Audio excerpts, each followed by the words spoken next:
numérique d'organismes de formation. Celui-ci s'inscrit plus largement dans une semaine consacrée au badge qui est organisée par la région Normandie. Audrey Dimitrov vous en parlera tout à l'heure. Ce temps d'échange, ce webinaire a pour objectif de vous représenter la démarche aussi, parce qu'on a des nouveaux membres un peu tous les mois, toutes les semaines au sein de Communautique. Donc, je pense que de faire connaître aussi, de faire un peu la promotion de ces badges.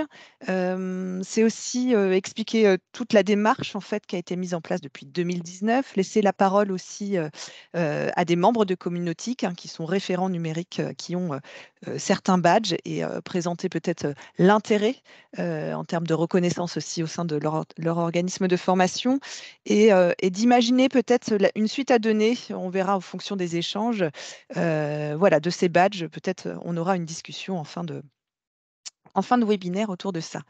Je laisse la parole, je te redonne la parole, Jean-Luc.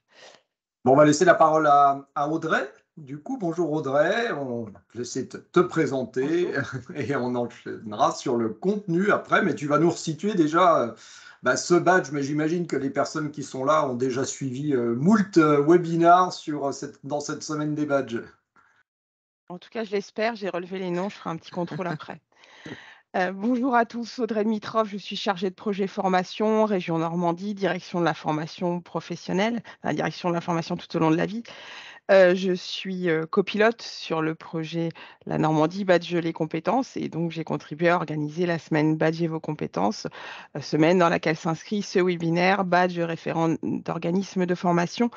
C'est important, ces badges référents numériques. Pourquoi? Parce que c'est ceux qui nous ont mis le pied à l'étrier sur les badges, la direction de la formation tout au long de la vie, même si ce sont des badges qui ont été initiés en 2019 par la direction de l'aménagement numérique.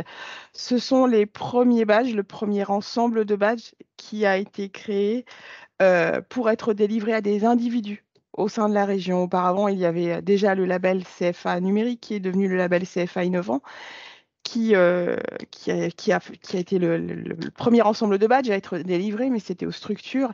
Et les badges référents numériques d'organismes de formation sont vraiment les premiers à être délivrés à des individus.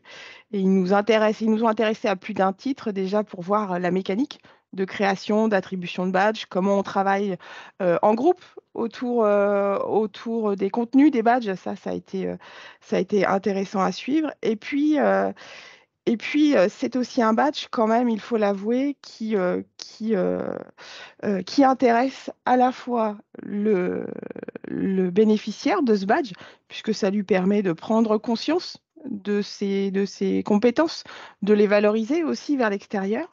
Ça intéresse l'employeur de celui qui se voit délivrer le badge, parce que ça lui permet de prendre conscience aussi des compétences qui sont dans sa structure et de pouvoir les valoriser vers l'extérieur, de pouvoir par exemple les mentionner dans un engagement pédagogique en réponse à un appel à concurrence d'un acheteur public comme la région. C'est aussi intéressant pour les stagiaires qui peuvent être accompagnés par les personnes qui ont des badges référents numériques. C'est aussi un gage de qualité, un gage que la personne, voilà, elle a les compétences requises pour les accompagner. C'est aussi intéressant pour les collègues de la personne qui a des badges référents numériques. Ils savent qu'ils ont une personne ressource identifiée, une personne ressource qui a été reconnue par des pairs, une personne ressource dont les compétences sont visibles facilement. Et puis enfin, c'est intéressant pour la région parce que c'est un beau marqueur dans un organisme de formation que de voir qu'il y a une ou plusieurs personnes qui ont des badges de référents numériques. C'est une manière de voir que la multimodalité, la formation à distance, l'usage du numérique en formation sont des thèmes qui sont abordés de manière stratégique, sérieuse, anticipée. Je ne dis pas que quand il n'y a pas de badge, il n'y a pas aussi cette réflexion-là, mais nous, c'est un signe extérieur qui nous rassure en tant que région. Donc, c'est un vrai plaisir aujourd'hui de pouvoir participer à l'introduction de ce webinaire parce que je pense que ces badges méritent d'être vraiment mis en avant, à la fois pour les individus qui les détiennent, pour les structures qui accueillent ces badges en leur sein, pour tous ceux qui ont œuvré pour ce référentiel. Je pense que ça va être très intéressant. Moi, je suis très en attente de voir les témoignages sur ce webinaire. Voilà, je n'ai aucune crainte sur leur qualité et sur le caractère positif qu'ils vont transmettre. Et j'espère qu'ils sauront convaincre tous ceux qui assistent à ce webinaire de regarder du côté des badges référents numériques et de les demander. Voilà. Bien, merci Audrey pour tu fais un peu de teasing sur justement la présentation de nos témoins. Puisqu'on va avoir le plaisir d'accueillir pour nous parler de leur badge référent numérique, Annelise Dorgebret des Compagnons du Devoir, ainsi que Pamela Karam d'Éducation et Formation et Eric Jourdain de Ma Solution Formation. Avant de les interroger, enfin de les questionner et surtout de les laisser nous dire tout ce qu'ils pensent et de leur vécu aussi de l'utilisation déjà de la compréhension et de l'utilisation de ces badges référents numériques en organisme de formation. On va avec Guillaume Saint-Jean vous resituer. Donc Guillaume Saint-Jean et moi-même étant de Stratis, on a participé il y a quelques années à l'émergence de ce projet des badges référents numériques. Juste situer les badges, justement ce projet badge référent numérique dans le contexte, enfin dans le travail qui a été mené par Communautique et la région Normandie. Les badges ont fait suite à un travail mené environ 18-24 mois avant, qui était le référentiel de compétences d'un référent numérique en organisme de formation.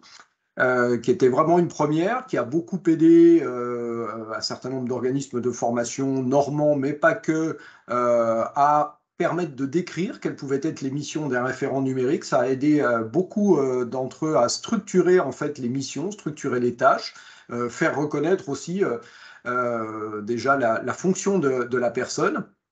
Et il est apparu à partir de ce moment-là tout à fait évident qu'il devait y avoir, au-delà de cette reconnaissance à travers le référentiel, quelque chose qui donne de la visibilité, comme l'expliquait, et je ne redirai pas tous les arguments que Audrey vient d'évoquer.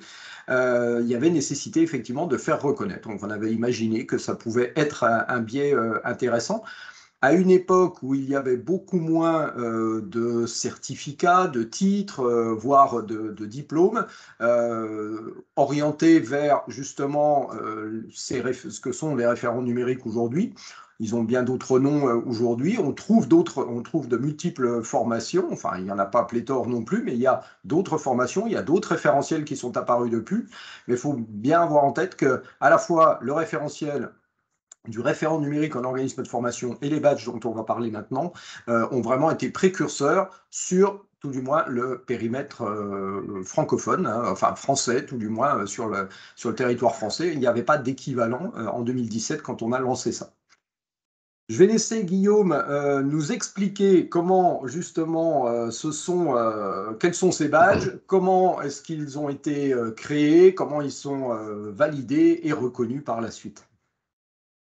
Bonjour à toutes et à tous, donc Guillaume Saint-Jean du cabinet Stratis. Nous avons mené un groupe de projet d'une dizaine de personnes sur justement la création des badges référents numériques en organisme de formation. Et le groupe de travail a décidé la création de 6 badges. Alors, 4 premiers badges qui correspondent au référentiel qu'a évoqué Joluc. Ce sont les 4 badges en haut à gauche sur votre écran, en orange, violet, bleu et vert, médiation numérique, outils numériques, création de ressources, ingénierie multimodale. Un badge appelé MetaBadge ou badge or qui correspond au référent numérique d'organisme de formation. Voilà. Et un badge qui a prêté à pas mal de discussions, qui a demandé au groupe de travail de s'entendre et de voir si on le faisait rentrer ou pas dans le badge référent numérique d'organisme de formation, le badge ambassadeur qui est totalement indépendant. Donc, en fait, les personnes qui souhaitent avoir les badges peuvent se positionner sur 5 badges, les 4 badges au-dessus et le badge ambassadeur, ambassadrice de la multimodalité. L'idée du badge ambassadeur étant ambassadrice de la multimodalité est de reconnaître les personnes qui font la promotion de la multimodalité au sein d'événements type des forums, des salons, des présentations sur ce qu'est la formation multimodale aujourd'hui. nous disant que certains référents numériques en organisme de formation n'allaient pas forcément sur les salons, n'allaient pas forcément sur les forums. Ce badge-là a été mis en tant que badge complémentaire, badge supplémentaire que les référents peuvent demander, mais qui n'intervient pas sur le badge OR, référent numérique d'organisme de formation. Par contre, il a semblé important à l'ensemble du groupe de travail que le référent numérique d'organisme de formation ait des missions sur l'ingénierie multimodale. C'est pour ça que pour déclencher l'obtention du badge, tu peux revenir sur le slide précédent, s'il te plaît, Jean-Yves. Merci. Pour déclencher l'obtention du badge référent numérique d'organisme de formation, le badge ingénierie multimodale, celui-ci est obligatoire. Les autres, on le verra un peu plus tard, ne sont pas tous à obtenir. En fait, il en faut 3 sur les 4. Donc, étant donné que l'ingénierie multimodale est obligatoire, il en reste 2 à obtenir sur les 3. On verra les différentes combinaisons un peu plus tard. Merci, Jean-Luc. Super. Alors, le principe de reconnaissance a été aussi un sujet de discussion au sein du groupe de travail et nous avons décidé de nous appuyer sur la reconnaissance entre pairs. C'est-à-dire que les premières personnes à avoir reçu les badges sont celles qui étaient dans le groupe de travail dans le cadre d'une phase de test. Suite à ça, toute personne qui se rend sur le site de Communautique, je vais vous mettre un exemple de lien, enfin le lien d'ailleurs, sur la page de Communautique directement dans la zone de chat. Chaque personne qui va sur le site de Communautique peut cliquer sur l'un des 4 badges plus le 5e ambassadeur. Et quand vous cliquez sur le badge, vous arrivez sur la plateforme Open Badge Factory où vous pouvez déposer les preuves. Une fois que les preuves sont déposées, toutes les personnes qui ont le même badge que celui que vous demandez et sont contactées par email, reçoivent une notification qui leur demande de valider l'ensemble des preuves. Et afin de fluidifier le système, de fluidifier le dispositif et de le rendre le plus réactif possible, les 3 premières personnes qui ont déjà le badge et qui vont examiner les preuves sont déterminantes dans l'obtention du badge. Donc, Jean-Luc va pas. Voilà, super. Merci. Alors, les 3 premières personnes vont déterminer l'obtention du badge ou pas. Elles examinent les preuves et elles vont pouvoir valider l'accord ou, au contraire, refuser, rejeter la demande de badge. Nous avons considéré avec le groupe de travail que 2 accords étaient suffisants pour obtenir le badge. Donc vous avez sur la droite de votre écran un tableau qui reprend les différentes possibilités et qui vous montre que, eh bien, soit les deux premières personnes qui examinent les badges acceptent le badge, donc dans ces cas-là, il y a une acceptation directe, soit il y a 2 refus et dans ces cas-là, il y a un rejet, soit les 2 premières personnes n'ont pas la même position et du coup, c'est la 3e personne qui examine qui va être déterminante. Sachant que, bien évidemment, les différentes personnes ne savent pas qui a examiné les badges ou pas. Suite à cet examen des preuves, eh bien, le demandeur, la demandeuse reçoivent une notification soit de rejet, soit d'acceptation, et vont pouvoir intégrer le badge dans leur sac à badge, dans leurs réseaux sociaux, sur leur site personnel, des choses comme ça. Voilà. Voilà comment se passe le dispositif. Alors, comme je vous disais précédemment, il y avait 4 badges. Il y a 4 badges pour le référent numérique d'organisme de formation. Celui sur l'ambassadeur est mis de côté, c'est un badge complémentaire. Par contre, le badge ingénierie multimodale est obligatoire. Donc là, vous avez par exemple les 3 combinaisons possibles de badges. Et on voit qu'on peut avoir des personnes qui vont s'intéresser plus aux outils numériques pédagogiques. Donc ce sera la combinaison violet, bleu, vert et orange, violet, vert. Alors que d'autres, au contraire, n'iront pas forcément sur les outils, mais créeront des ressources. Donc ça permet aux personnes qui sont en organisme de formation, en fonction de leur mission, de fixer justement vers quel badge elles souhaitent aller et ensuite de pouvoir déclencher la remise automatique du badge OR, référent numérique organisme de formation. Une fois que vous avez 3 des 4 badges, incluant l'ingénierie multimodale, vous recevez automatiquement une notification pour le badge OR, référent numérique en organisme de formation. Est-ce que vous avez des questions? Est-ce que j'ai été clair? Est-ce qu'on peut avoir, un seul badge? On peut demander un seul badge parmi ceux-ci sans chercher à avoir forcément le badge or, hein, Guillaume, Les puisque badges sont indépendants les uns des autres. Ce qui fait que vous pouvez tout à fait avoir des personnes qui vont se fixer sur le badge, par exemple, création de ressources, mais qui ne feront pas forcément le reste des éléments d'épreuve. Puisque vous pouvez avoir très bien, on peut très bien imaginer par exemple qu'une personne se concentre sur la création de ressources, mais n'ait pas de mission d'ingénierie multimodale, par exemple. De la même façon que la médiation numérique ne concerne pas l'ensemble de nos confrères et consoeurs en organisme de formation. Voilà. Donc d'accord. on peut avoir des badges individualisés. Voilà. Le badge ambassadeur, on verra avec nos témoins s'ils l'ont. Le badge ambassadeur de la multimodalité est un badge complètement à part, puisque celui-ci concerne des missions de promotion en externe de son organisme. Et donc, du coup, vous avez un dispositif qui permet d'avoir différents badges. Et si jamais vous en avez 3 sur 4, vous obtenez le badge OR, le badge référent numérique en organisme de formation. Peut-être un dernier mot, Guillaume, sur l'épreuve, parce que, alors en un mot ou en deux mots, En c'est deux une mots. épreuve quelquefois pour certains, parce que ça a pu surprendre peut-être les premiers qui ne s'attendaient pas à ce qu'on leur demande autant de preuves, cette fois en deux mots.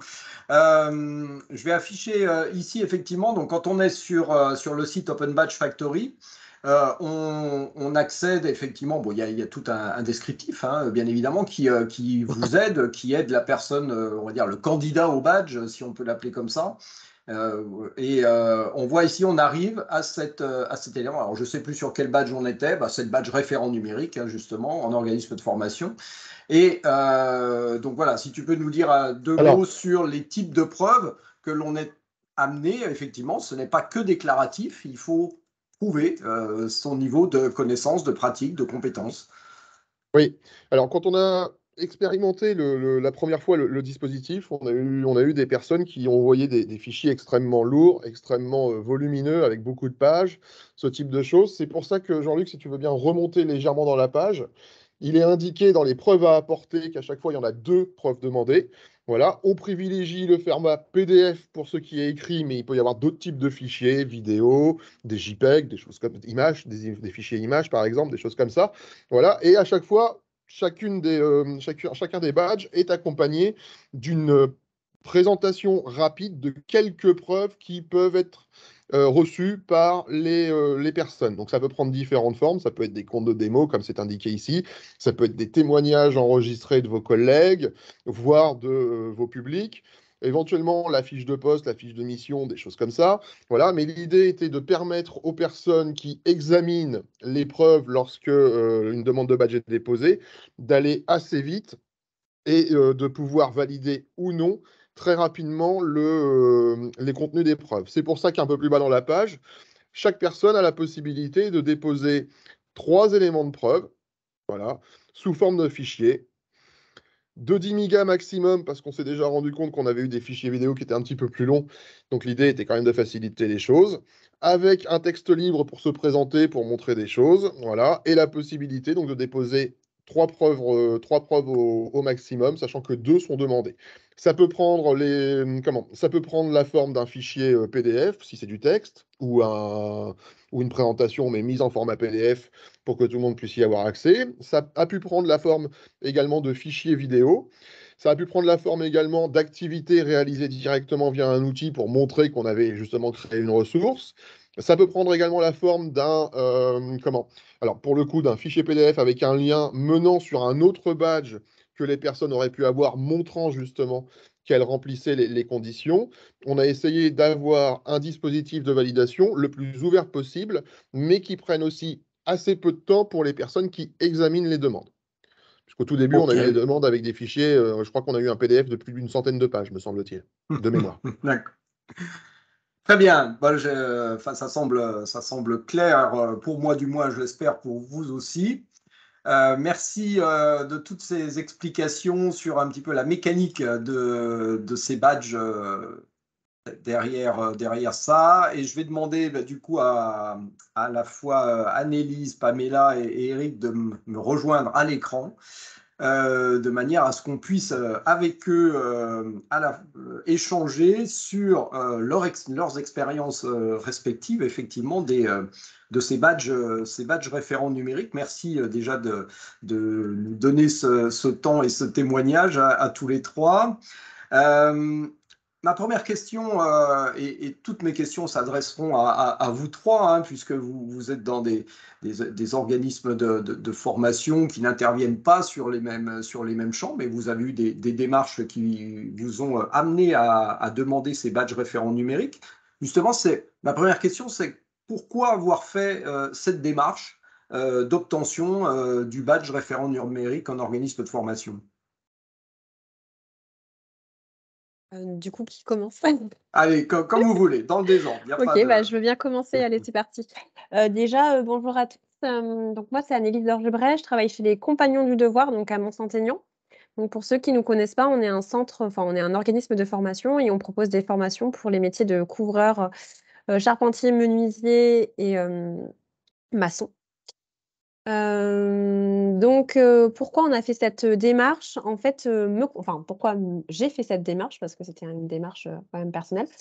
Me concernant, on a fait cette démarche parce que suite à des appels d'offres de la région Normandie, dans cet appel d'offres, il y avait une question du type avez-vous des badges communautiques? Et je venais tout juste d'arriver dans la structure, hein, ça faisait même pas une semaine et j'avais moi déjà été acculturée, à la démarche des open badges suite à mes expériences, professionnelles et lorsque je suis arrivée, le métier d'ingénieur, pédagogique était encore très mal connu dans la structure. Donc c'était une création de poste et du coup, ça a été vraiment l'occasion de proposer mes services et de valoriser, mes expériences passées, dans ma nouvelle structure, du coup et voilà comment on en est arrivé là. D'accord. Allez, on tourne dans le sens des aiguilles d'une montre, Eric. Qu'est-ce qui, chez toi, donc à Ma Solution Formation, tu vas nous rappeler la particularité de Ma Solution Formation, qu'on comprenne bien quand même, et du coup, pourquoi toi aussi tu es allé vers ces badges? Tout d'abord, bonjour à tous. Moi, c'est Eric Jourdain, donc je suis le référent numérique d'organismes de formation chez masolutionformation.com. Nous, on est en charge de la formation au métier du numérique. Donc, on forme essentiellement des concepteurs, designers UI, des infographistes. Et on a une partie formation logicielle, donc sur les suites Adobe, Autodesk, en 3D. On a de la mécanique aussi, on fait de la bureautique. Enfin, on est vraiment focalisé sur la partie informatique, si je peux me permettre. Moi, pour ma part, pour les badges, je rejoins Annelise un peu aussi, puisqu'il y avait eu des appels d'offres aussi qui avaient été faits à l'époque. Et j'ajouterais que moi, ça m'a permis une forme de reconnaissance. Donc, j'ai pris le défi à bras-le-corps parce que par rapport à mes collaborateurs qui ont peut-être et qui avaient peut-être plus d'expérience que moi dans la formation, ça m'a permis d'acquérir une crédibilité. Et encore aujourd'hui, maintenant, je suis celui qui a le plus d'impact ici, puisque je prends toutes les décisions à ce niveau-là. Et quand je propose un projet, en général, j'ai toujours le dernier mot. Donc, ça m'a donné beaucoup plus de pouvoir. Voilà, d'accord, très bien. Donc, les appels d'offres et la reconnaissance interne pour toi, Eric. Pamela, je ne sais pas si les appels d'offres ont joué un rôle aussi, parce que vous êtes aussi sur la commande publique, hein, au sein d'éducation et formation. Comment ça s'est passé, toi? Donc, Pamela Karam, je suis chef de projet FOAD donc pour éducation et formation. Donc, on est une association, centre de formation sur toute la Normandie.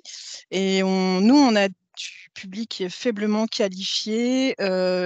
Objectif principal de l'association, lutte contre l'illettrisme, tout type d'exclusion. On fait aussi de la construction de projets professionnels et on fonctionne beaucoup avec les marchés régions. Pour faire court. Et alors moi, c'est pas par rapport, c'était avant en fait les premiers appels d'offres qui parlaient effectivement de badge numérique parce que j'ai participé donc au projet donc avec Guillaume pour la construction en fait des badges eux-mêmes de référents numériques en organisme de formation. Il s'avère que à peu près 6 mois avant, on avait avec donc mon collègue Frédéric Rampion, qui est aussi chef de projet sur du numérique à éducation et formation, on avait fait un appel à candidature en interne pour avoir en fait des référents numériques chez nous. Parce que on a à peu près 25 sites permanents. Nous, on diffuse donc on a des projets, on crée des outils, on a des plateformes. On avait énormément de mal à diffuser de l'information sur les 25 sites et à faire remonter aussi ce qui n'allait pas. Donc en fait, on avait déjà des référents numériques. Frédéric et moi, on était déjà référents numériques avant. Quand on a eu nos référents numériques, on est devenu chef de projet, et on les coordonne en fait. Quand les badges, quand le projet de création de badges est arrivé, c'était une aubaine de effectivement remettre le pied à l'étrier dans les badges, parce que j'avais testé les badges numériques plusieurs années avant à l'université de Rouen. On avait essayé de déployer des badges dans un dispositif de formation tout à distance. Et en fait, à l'époque, le système était fait pour des informaticiens. Il fallait entrer du code pour créer son badge. C'était très, très complexe. Donc, on avait laissé tomber. Et participer, quand j'ai vu qu'il y avait ce groupe de travail-là, pour les badges, j'ai voulu y participer pour voir où c'en était aussi au niveau des badges numériques, parce que je savais pas où c'en était. Donc voilà, c'était surtout une opportunité de valoriser les compétences de nos référents numériques.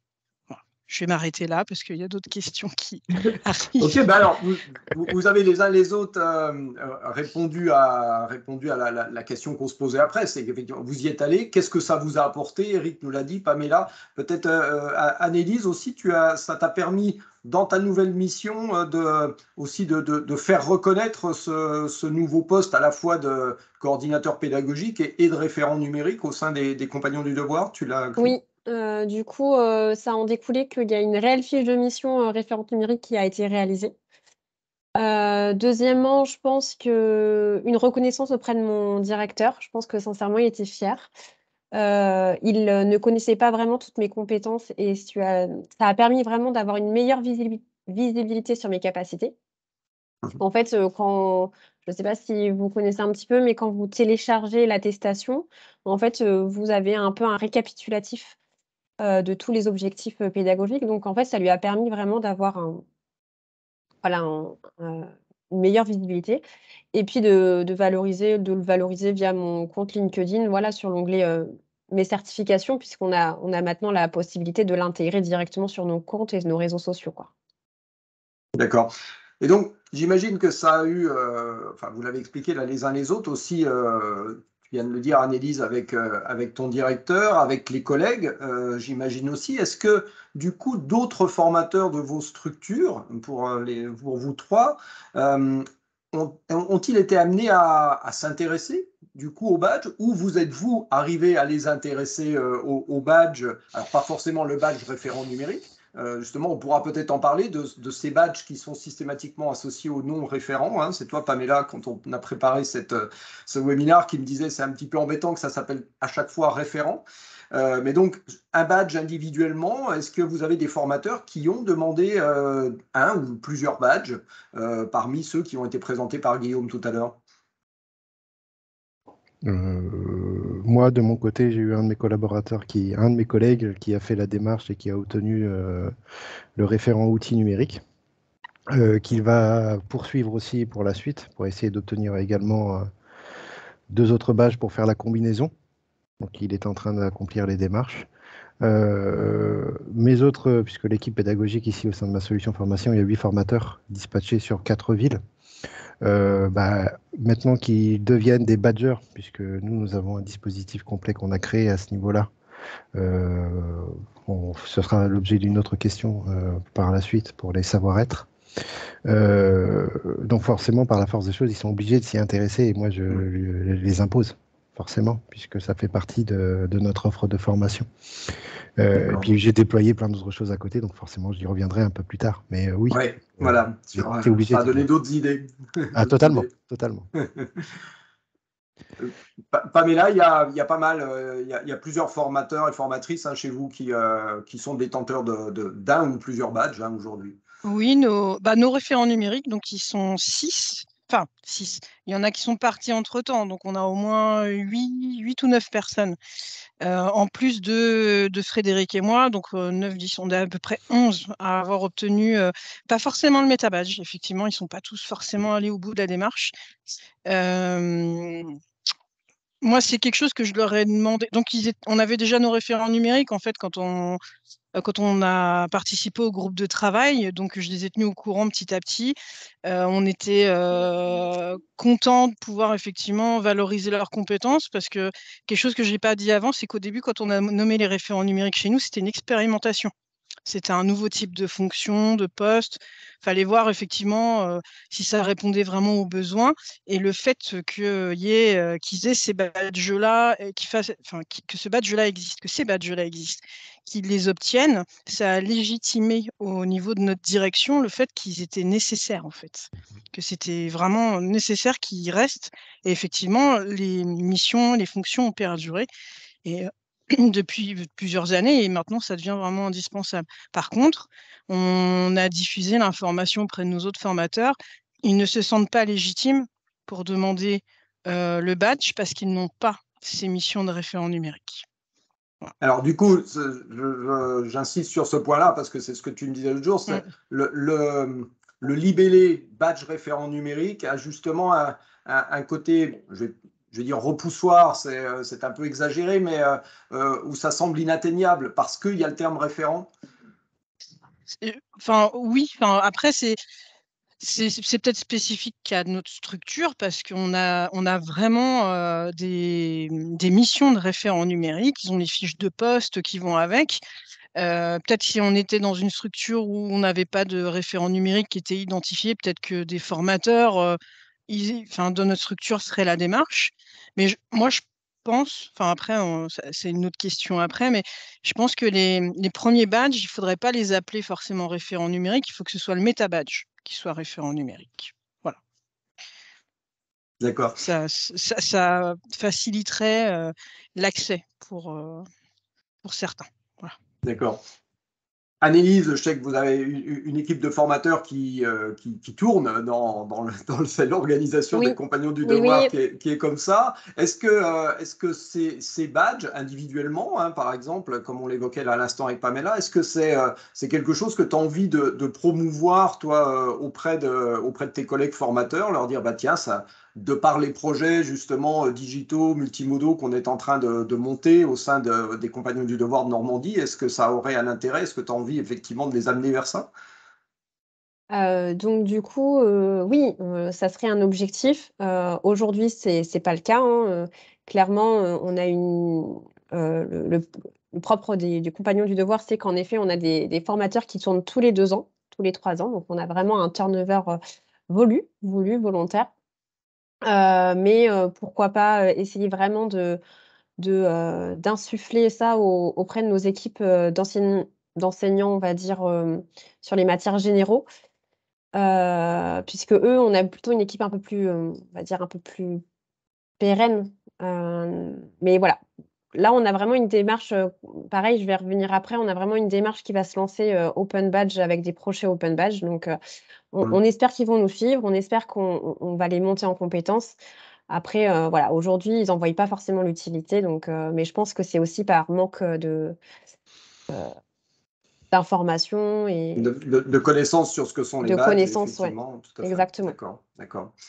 Et donc, du coup, on rejoint un petit peu ce qu'évoquait Eric, hein, sur à amener les formateurs, amener les collègues à à être eux-mêmes badgés, parce que, justement, vous avez les uns les autres, donc c'est en démarrage côté Compagnons du Devoir, mais à Ma Solution Formation et à Éducation et Formation, vous avez développé un dispositif, un système, effectivement, vous avez vos propres badges. Alors, vous allez nous expliquer, parce que les finalités sont pas les mêmes, mais là, vous êtes vraiment à l'initiative et créateur de vos propres badges pour vos apprenants, cette fois.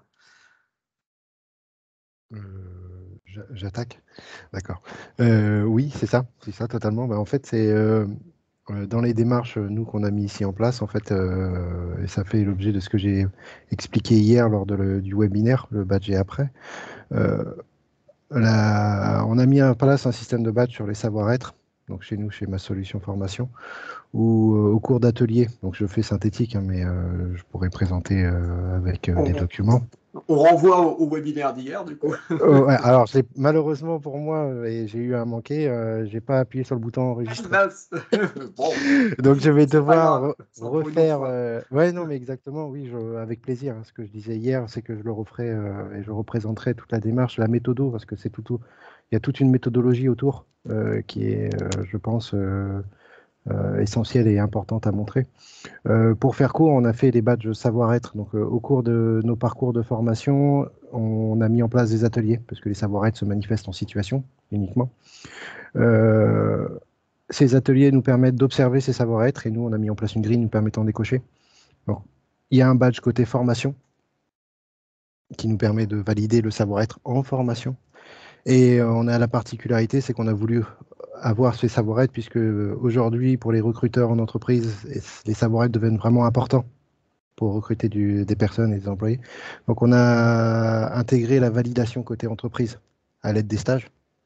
Donc, il y a un badge côté entreprise et celui-ci est délivré uniquement par le tuteur.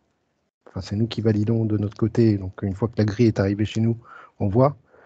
Et on attribue du coup le badge entreprise avec l'intitulé vraiment entreprise, le savoir-être en entreprise. L'obtention des deux nous permet d'avoir un méta-badge. Et ce qui s'est passé chez moi, c'est que du coup le badge entreprise a pris plus d'importance que le méta-badge et le badge formation.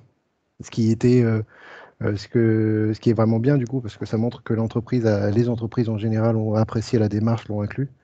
Et ce badge, s'il a vraiment toute son importance comme je le prévois, et qu'on voit sur les CV, les recruteurs ont peut-être un œil différent dessus, et les chefs d'entreprise aussi. D'accord. Vous avez commencé quand de décerner les premiers badges? Alors, j'ai mis en place ce système donc, en début de session de cette année, mais mes apprenants viennent de sortir. Donc, les badges sont tout chauds.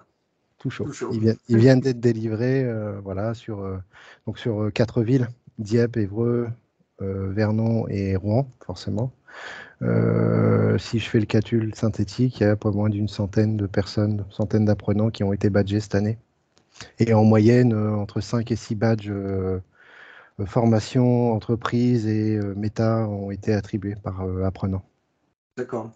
Après, forcément, les entreprises se sont appropriées le système. Quand je leur avais présenté la démarche et expliqué qu'il ne fallait pas tout donner, où on donnait un nombre, il fallait quand même essayer de voir ceux qui étaient les plus importants. Ils se sont tellement appropriés la démarche qu'ils ont donné un peu plus. Donc j'ai des badges entreprises, mais il y a uniquement l'entreprise, pas le formation. Donc ils n'ont pas le méta-badge. D'accord, ok. Alors ce qu'on retiendra, c'est intéressant, effectivement, cette double validation en centre de formation et en entreprise, et le savoir-être, c'est quelque chose qui se manifeste dans les deux espaces, les deux environnements, donc ça a tout son sens de ce point de vue-là. C'est ça. Pamela, comment donc vous, on n'est pas sur les savoir-être, si je me souviens bien, on est plus sur les compétences numériques, mais ça s'appelle même pas compétences numériques. Moi, j'aime bien le nom qu'il a, votre badge. Ça s'appelle agilité numérique. Et donc, ça atteste d'un premier niveau de compétences en compétences numériques, parce qu'on accueille énormément de public quand même en situation d'électronisme ou vraiment à la limite. Donc l'électronisme, pour rappel, c'est quand les personnes n'ont pas les connaissances et les compétences suffisantes pour avoir un premier niveau d'autonomie avec tout ce qui est dématérialisé, avec les services en ligne, avec l'IRCML. Et en fait, on a déjà en interne, on a des certifications, on a l'ICDL, on peut proposer le CLEA numérique. Et dans le CLEA, il y a un domaine qui atteste aussi de ce premier, qui peut attester en partie de ce premier niveau. Et il manquait en fait une valorisation du premier niveau de compétence pour ces personnes qui ne peuvent pas encore prétendre à une certification en fait. Donc l'idée, c'est de valoriser ces premières étapes pour les amener plus tard, si possible, vers une autre certification, comme l'ICDL, comme il disait, ça peut être le PIX aussi ou des choses comme ça. Mais ils n'ont pas effectivement un ensemble de compétences suffisantes pour prétendre à valider une certification existante. Mais malgré... Donc nous, oui. Oui, non, je disais, malgré tout, compte tenu des publics et ces publics en situation d'électronisme, comme tu nous l'expliquais, j'imagine que pour eux, même au-delà de la compétence ou de l'agilité numérique, ça représente pour une partie d'entre eux quelque chose d'important d'avoir cette reconnaissance qui, pour certains, disons-le, n'ont peut-être même jamais obtenu de diplôme hein, dans leur parcours scolaire, Oui, hein, sont pour tout à certains fait. très éloignés, effectivement, et de l'école et de l'emploi aussi, mais notamment qui ont eu des parcours scolaires très, très chaotiques et voire certains ont arrêté très tôt, quoi, hein. Tout à fait. Et on a donc on a mené une expérimentation. Donc j'ai mis en place des questionnaires, donc on le diffuse. Et ce badge aussi est destiné là, est en train d'être diffusé en externe. Donc le badge va être mis à disposition, petit à petit de nos partenaires co-traitants, les marchés où même où on n'est pas mandataire, hein, c'est vraiment à destination de tout le monde. Et on aimerait que ce soit utilisé par des réseaux comme le réseau des ESAT en France ou Chantier École. Voilà, pour les chantiers d'insertion, parce que les publics s'y prêtent bien et ont les mêmes problématiques que nous par rapport au numérique en fait. D'accord. Donc un peu comme Eric le disait tout à l'heure, sortir les badges de cet environnement organisme de formation que vous êtes pour que d'autres acteurs, et notamment des acteurs du monde de l'entreprise, se les approprient également. Oui, et il y a aussi quelque chose de très important. Dès le départ, quand on a travaillé sur ce projet, c'était de se dire, mais comment un badge va pouvoir avoir de la valeur si tous les organismes de formation de France créent leur propre badge qui attestent des mêmes choses? Le badge, il va prendre de la valeur si il est diffusé. Il n'y a qu'en étant diffusé qu'il va pouvoir être reconnu. Il faut que ça passe les frontières de la Normandie, il faut que ça passe les frontières des organismes de formation, que ça aille jusqu'aux employeurs. Et moi, mon objectif, c'est si possible de le diffuser au national, si ça fonctionne bien, sans être prétentieux. Hein, c'est vraiment plus il sera diffusé, plus il aura pour nous de la valeur et il sera reconnu. Et c'est surtout, enfin, il y a aussi quelque chose qu'il faut se dire, c'est que tous les organismes on travaille avec beaucoup de petits organismes de formation qui n'ont pas forcément un service ingénierie qui peut avoir du temps dédié à travailler sur ce genre de projet et les compétences en interne. Donc, c'est aussi leur mettre à disposition quelque chose d'existant qu'ils pourront utiliser avec leurs apprenants. Voilà. Il n'y a pas d'équivalent aujourd'hui à ce que vous avez créé, parce que j'imagine que vous avez un petit peu, on va dire, audité ou scanné ce que d'autres organismes de formation pouvaient faire sur le territoire. Vous n'avez pas trouvé justement quelque chose qui vous permettrait de vous inspirer, voire de dupliquer ou d'utiliser leur propre badge? Non, parce que pour l'instant, on n'a pas trouvé de badge ouvert. En général, les badges, ils restent à l'intérieur de l'organisme, en fait, qui l'a créé. Parce que c'est conditionné au fait d'avoir participé à telle action, d'avoir fait tel module, voilà. Donc, c'est pour ça qu'en fait, on a créé tout un système sans prendre trop de temps. Tout est automatisé à partir de notre plateforme de formation et on a fait en sorte de pouvoir donner un accès de l'extérieur. On va donner un accès aux partenaires à notre plateforme pour qu'ils puissent inscrire leurs propres stagiaires ou des salariés. Ils pourront s'inscrire eux-mêmes avec un mode d'emploi qui va bien. Donc là, c'est en cours d'expérimentation. Okay. Et donc, c'est avec un parcours complet. Et ce qui est très important pour nous, ça a été d'intégrer l'acculturation badge numérique à l'intérieur de ce parcours agilité numérique. D'accord. Parce que pour un premier niveau, on ne peut pas amener au badge numérique des personnes qui n'ont pas la première marche en compétences numériques. Et, voilà. D'accord, donc j'acquiers les compétences numériques tout en obtenant mon badge agilité numérique. Voilà. Et je crée mon compte Open Badge Passport pour obtenir mon badge agilité numérique. Ok, super. Donc la Normandie s'exporte. Et Annelise, vous, donc c'est un projet naissant, ce projet de badge, effectivement propre aux compagnons du devoir. Tu peux nous en dire quelques mots?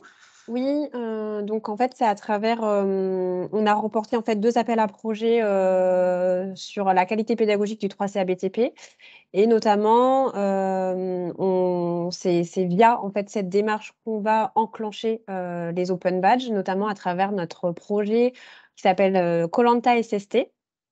Vous allez me dire, «C'est quoi koh SST?» Hem, En fait, c'est, un projet, qu'on comment dire? Qu'on a mis en place, sur la thématique de la santé-sécurité au travail. Donc c'est un parcours santé innovant et ludique. L'objectif est de sortir vraiment du cadre d'apprentissage actuel, en proposant 10 thématiques, sur la santé-sécurité au travail, comprenant de l'expérimentation, des défis, des échanges. Et en fait, à la fin, du parcours, ils recevront un badge, ambassadeur compagnon SST. Donc là, on est vraiment en train de réfléchir à toute la démarche, pour mettre en place, les open badges.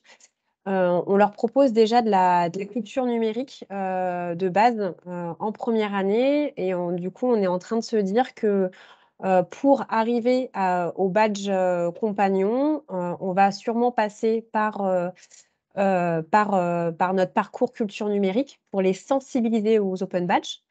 Notamment peut-être à travers un petit escape game, open badge, comment on découvre le sac à badge, voilà, vraiment, dans la continuité et à la fin, ils auront un badge, culture numérique de base, un peu comme Pamela et du coup, ça va vraiment être l'amorce, de notre projet puisque ça fera le lien entre le CV, les open badges, et les réseaux sociaux. Donc ça sera vraiment notre point, de déclenchement. Donc là, vraiment, on est en train de cadrer toute la démarche des open badges pour ensuite les mettre en place. D'accord. Tu peux nous dire, ce projet de badge dans, on va dire, la grande corporation des compagnons du Tour de France, c'est quelque chose qui existe par ailleurs ou c'est complètement nouveau au sein des compagnons du devoir du Tour de France? Alors c'est une réflexion qui a été nationale, mais nous, région Normandie, on porte vraiment le projet. On est vraiment la région d'expérimentation. Pour voir un petit peu, comment ça va, fonctionner, est-ce qu'on va avoir des bons retours? Quel va être le bilan, de tout ça? Et en fonction aussi des autres régions, ça sera vraiment une réflexion commune pour savoir si ça va être, transmis nationalement, en fait. Parce que oui, c'est une question qui va du coup être, relevée au national. D'accord. Donc là aussi, ça va d'autres usages et d'autres territoires qui vont être Tout à amenés fait. Mais je pense que c'est à vraiment aller très là-dessus. politique et encore une fois, je pense que c'est aussi, nous on est vraiment impulsés par notre région, et en fait, des fois, ça s'entend aussi avec d'autres régions, je pense qu'ils ils ont aussi, besoin de cet élan de leur propre région à eux, en fait. Puisque c'est aussi ça. D'accord. Bon. Après, l'avantage qu'il peut y avoir chez vous, bah, c'est que, comme on le sait, le Tour de France, ça veut dire que les compagnons y tournent. Et donc, peut-être que d'un centre, d'une région à l'autre, eux-mêmes iront transmettre la bonne parole s'ils Oui. ont trouvé tout l'intérêt. Alors, vous nous avez parlé tous les trois d'intérêt, juste avant d'évoquer ce que pourrait peut-être devenir enfin, ce que doivent devenir. Devenir, ça veut peut-être dire simplement rester comme ils sont. Ces badges qui s'appellent référents numériques aujourd'hui. Est-ce que vous avez quand même identifié, alors soit des limites ou des réticences dans vos organismes de formation, auprès de vos collègues, auprès des directions? Est-ce que, on sait bien, hein, les badges, ce ne sont pas des diplômes, ce ne sont pas des titres, c'est nouveau dans le paysage. Est-ce que ça a interrogé, voire même, on va dire, des gens qui sont désintéressés, voire repousser un peu ce qui pouvait être proposé? Bah, je veux bien commencer C'est du coup. Vas-y, hein. vas-y. Moi, j'ai peut-être une seule, chose à dire, c'est peut-être la notion d'expiration. Je pense que ça peut être clairement un frein, pour 2 choses. car là, on atteste quand même d'une compétence, et si c'est comme si on vous l'enlevait en fait quelques années après. C'est comme si demain on vous redonnait, enfin, on vous remettait un diplôme ou une attestation, et que 2 ans après, bah, elle était complètement expirée. Donc il y a ce côté-là, et je pense qu'il y a aussi le côté pas usine à gaz, mais je pense qu'on n'est pas nombreux aujourd'hui à faire des demandes de badge. Faut aussi peut-être anticiper le fait que si on multiplie les badges et si on multiplie les demandes tous les 2 ans, déjà, c'est même pour nous demandeurs, c'est quand même une charge au final de faire. Voilà, quand on fait une demande, on la fait sérieusement, ça nous prend énormément de temps, faut le dire, hein. Moi, j'imagine pas sur un certain nombre de badges de refaire toutes les demandes toutes les 2 ans, parce que là, il faut carrément recruter du monde en fait. Enfin voilà, moi je pense que ça complexifie et ça alourdit le processus de badge. D'accord. Et Eric et Pamela, peut-être une réaction par rapport à ça, parce que je sais qu'on en a discuté Oui. et vous n'êtes pas forcément sur la même ligne là-dessus, mais c'est tout l'intérêt de la chose.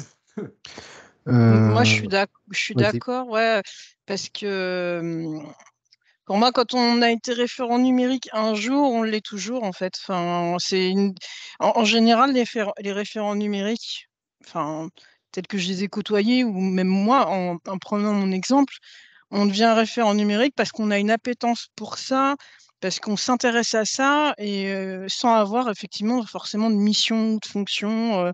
On est référent numérique parce qu'on est, enfin comme ça, c'est en nous, on a envie de transmettre, on a envie de dire attention, regarde tel outil, attends, je peux t'aider à faire ci, à faire ça. Et effectivement, une fois qu'on a le badge, moi-même, mes badges ont expiré. J'ai plus de badge référent numérique. Là, j'ai vu ça en septembre. J'ai pas refait les demandes. Voilà, ça, je pense que ça peut être effectivement un frein. Bah, moi, pour ma part, étant dans le numérique, forcément, je sais que le domaine évolue, et le fait qu'il y ait une nécessité de les refaire prouve aussi qu'on se met à jour dans le domaine, au niveau des outils et tout ça. Et c'est pas forcément le cas quand je vois certains de mes collègues qui suivent pas forcément les mises à jour. Donc après, c'est propre à tout à chacun, comme on dira. Moi, je pense qu'il y a quand même nécessité de voir et de contrôler ces mises à jour. C'est là où parce que certains ne le font pas. Et si on enlève cette validité ou cette durée sur certains badges, moi je les ai refaits. Donc à dire Oui, vrai, mais je m'excuse, mais les critères ne changent pas. Enfin, Ah oui, c'est ça. oui, Ça les prouve critères pas ne changent pas. ça prouve pas la mise à jour en fait de tes compétences. Si les documents sont consultés et que les traces restent, ça veut dire qu'on peut comparer un document à un autre. Donc forcément, on voit une mise à jour et une évolution. S'il n'y en a pas, si c'est un copier-coller du même document, forcément, on ne le délivre pas. Ça devrait être logique pour moi. je ne sais pas si le groupe de travail a prévu ça.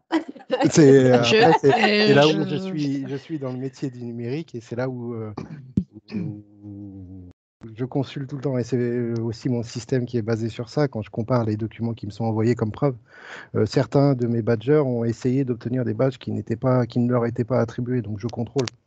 Si on laisse les badges sans validité et tout ça, forcément, ils vont plus avoir de valeur. Pour moi, je pense que l'élément de preuve est nécessaire, et il faut qu'on les contrôle quand même un minimum. Il ne faut pas les laisser ou avec une durée d'invalidité, parce qu'au final, bah, on l'a eu et c'est fini. Alors effectivement, je confirme Après, que le groupe de travail n'a pas abordé cette question-là, ni le sentiment de lassitude à refaire régulièrement les badges. Et effectivement, par rapport à ce que vous venez de dire, on n'a pas non plus considéré que s'il y avait un renouvellement de badge, il fallait regarder les preuves précédentes amenées pour être sûr que ce ne soit pas un copier-coller. C'est exactement. Donc ça, du coup, ça nous amène à terminer, on va dire, parce qu'il nous reste quelques minutes, sur quelles devraient être, enfin, s'il devait y avoir des adaptations, est-ce que, voilà, il y a une question, je ne dis pas qu'on a une réponse là tout de suite, mais il y a une question effectivement à se poser sur, en cas renouvellement ou pas, et si renouvellement, complexité ou validité effectivement du processus de renouvellement, est-ce que le processus de renouvellement est différent du processus d'obtention initiale? On peut imaginer peut-être différentes choses là-dessus. Est-ce qu'il y a d'autres on va dire, d'autres améliorations, appelons-les comme ça, hein, parce que le but, si on doit demain changer quelque chose, c'est plutôt pour l'améliorer.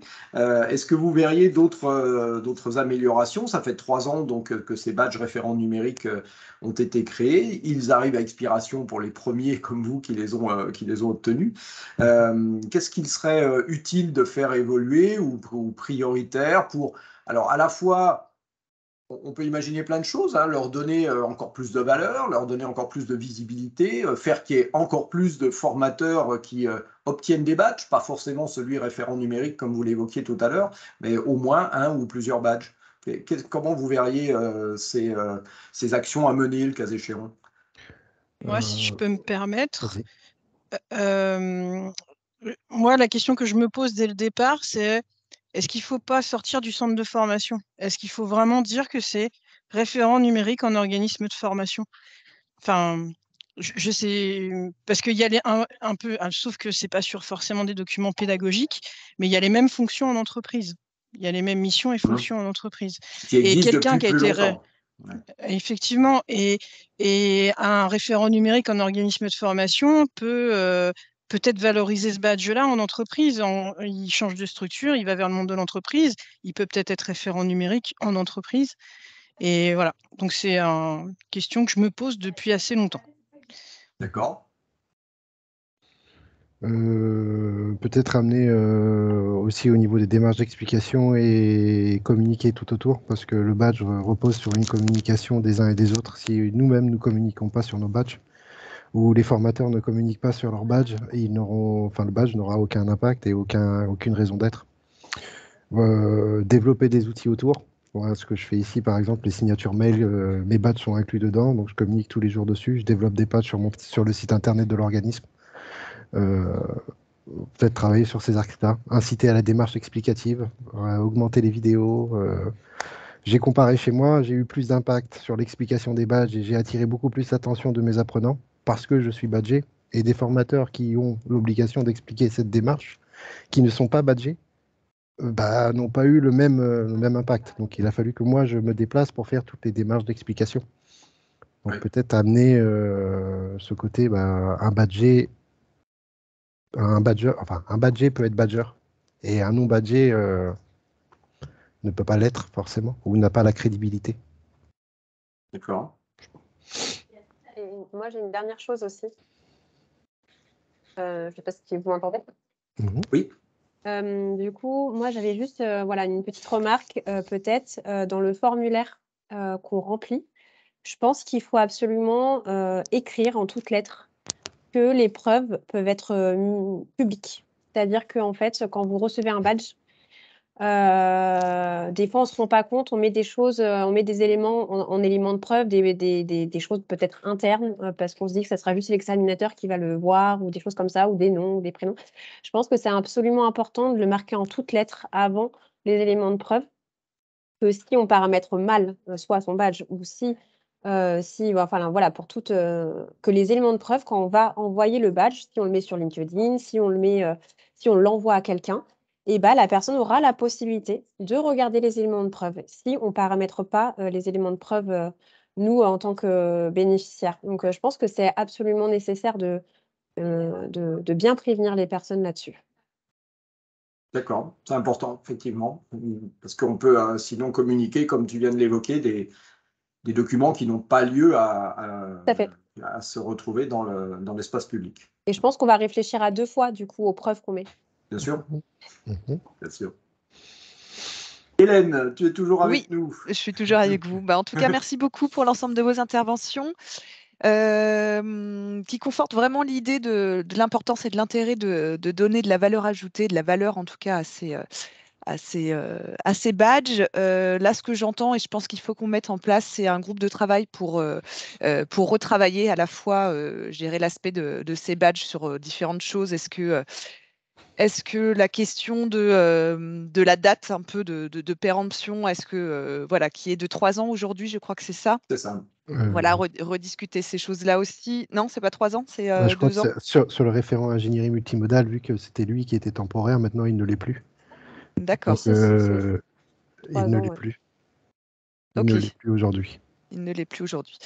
Bon, en tout cas, voilà, il y a cet aspect-là. Il y a aussi l'aspect tout ce qui est communication, tout ce qui est informer aussi à la fois les membres, l'existence de ces badges, informer aussi peut-être directement les directeurs d'organismes de formation aussi, donner de l'importance, je dirais, à ces badges. Donc, je pense qu'on va lancer en 2023 peut-être à voir, Jean-Luc, on va rediscuter peut-être un groupe de travail justement pour pouvoir travailler différents aspects sur comment améliorer en tout cas ces usages ou voilà, comment on fait évoluer peut-être ces badges. Donc voilà, donc merci beaucoup pour l'ensemble des témoignages et puis au plaisir de vous revoir.